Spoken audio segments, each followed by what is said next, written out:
So in this section, I want to talk about rank sums.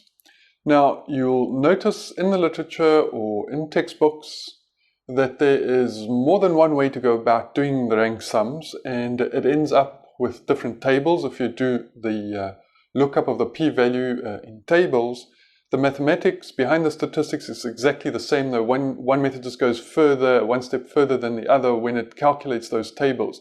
The results are comparable though.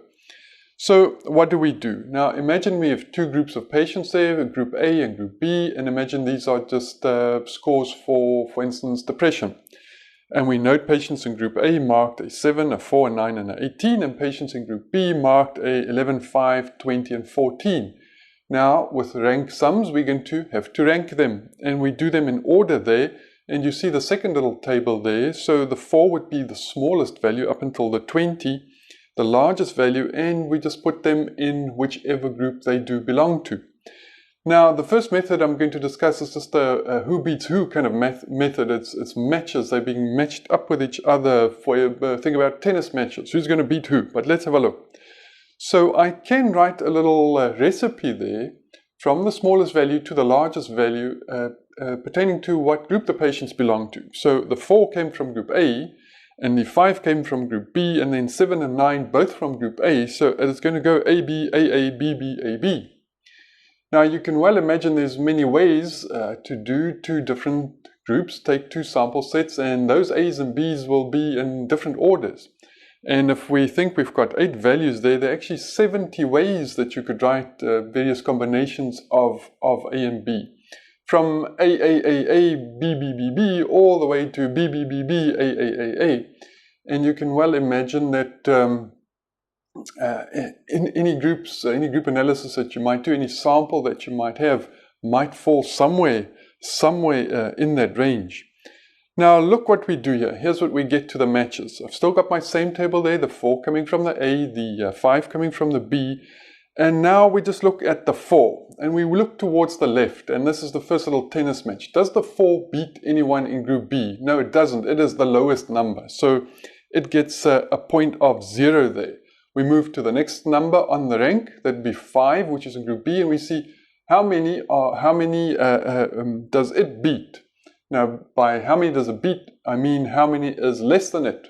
So there's only one less value than it in the A group, and that is 4. So it's just going to beat one value, and it gets a point of 1 there. Now we go to the 7. How many in the other group, that belonging to group A, how many in the other group does it beat? Well, it beats 1, the 5, so it gets 1. The 9 also only beats 1, which is the 5, so it only gets 1. Now we go to the 11 and B, and we see that it beats 1, 2, 3 values.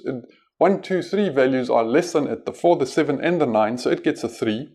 The same goes for the 14, and you can see we carry on right till the end there.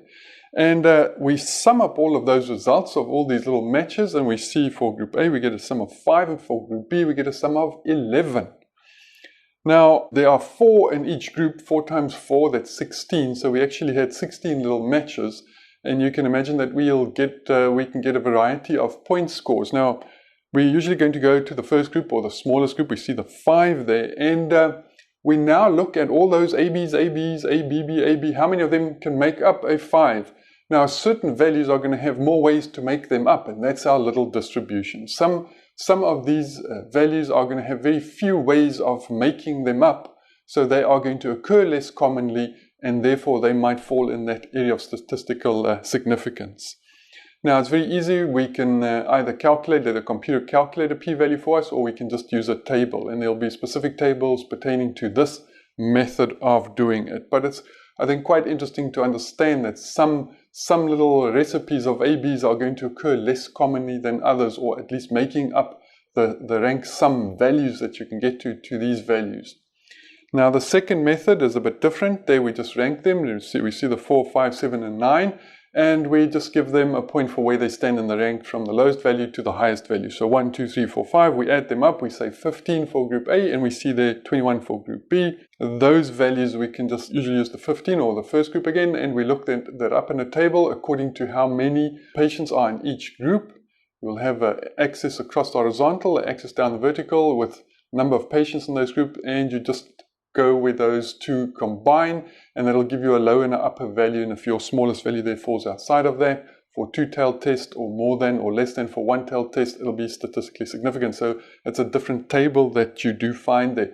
Problem is those tables can become quite big. They actually usually only go to 10 on each side, and what happens from there on with more than 10, you actually start following a z distribution, and there is a little calculation to take this rank sums value to a z value, which you can use in the calculation. So that is rank sums. There are two ways to go about it, two sets of tables, two ways that the computer can do that. You're going to get the same result, but it's all about what differences between those can occur more commonly than others would have occurred, exactly what we've discussed before. Now in the next section, I'm going to show you just a little example of the Mann-Whitney U test.